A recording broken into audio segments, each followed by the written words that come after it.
2 मिनिटात होईल. होईल.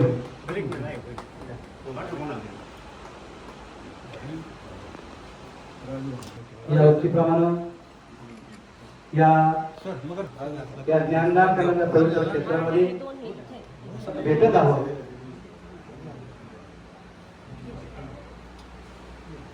निश्चितपणे आमच्या जीवनामध्ये पुन्हा प्रकाश टाकण्याचं काम आपण या ठिकाणी करणार आहात.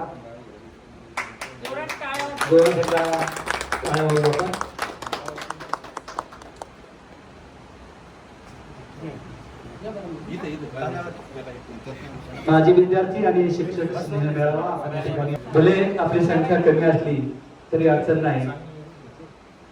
आपण फार गर्दी आहोत.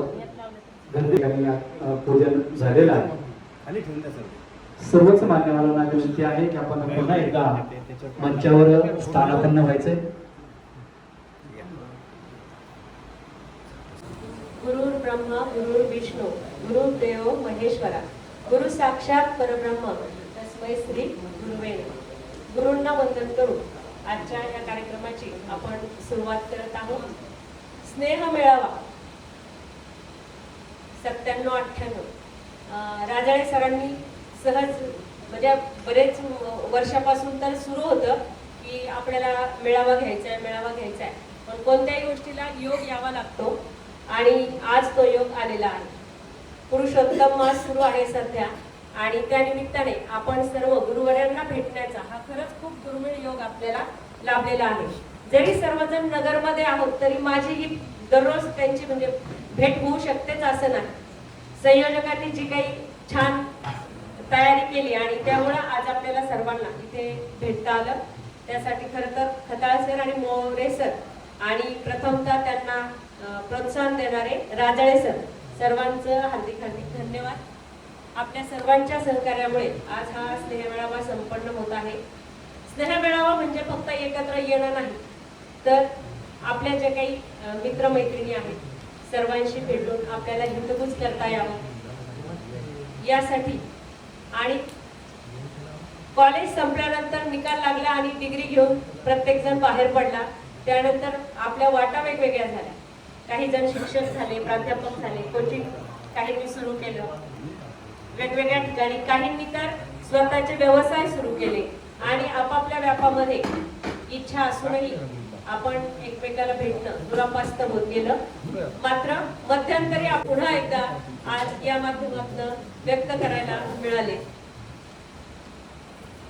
कॉलेजला टीचर्स डेचा कार्यक्रम घ्यायचा आणि त्यासाठी एनाटॉमीचं लेक्चर घ्यायला मी गायकवाड सरांकडे गेले की मला तुम्ही लेक्चरसाठी टॉपिक द्या आणि सरांनी नाही दिला मला तो. ते म्हणाले हे तुझ्यासाठी दुसरंच काहीतरी आम्ही ठरवलेले. तर त्यावेळेस त्या सर्वांनी मिळून माझ्यावर विश्वास ठेवून मला प्राचार्य पदाचं काम करायला भाग पाडलं आणि त्यावेळी उंचीचा तो इशू तेव्हाही आला आणि आजही तेच होतंय. शाळेतही तेच होतं. मुलं काही माझ्यापेक्षा उंच आहेत आता अशी वेळ येते फोटो काढताना, पण प्रत्येक जण आपल्या पदानुसार मान देतो समोर. आणि ती गोष्ट म्हणजे बाळाचे पाय पाळण्यात दिसतात म्हणतात तसं खरोखर माझ्या गुरुवार्यांनी ते ओळखलं होतं हे मला नंतर कळालं. आठे सर जेव्हा शाळेत एका कार्यक्रमासाठी प्रमुख पाहुणे म्हणून आले तेव्हाही त्यांनी त्याचा उल्लेख केला की आम्ही हे तेव्हाच ओळखलं होतं की हे पुढे काहीतरी करेल.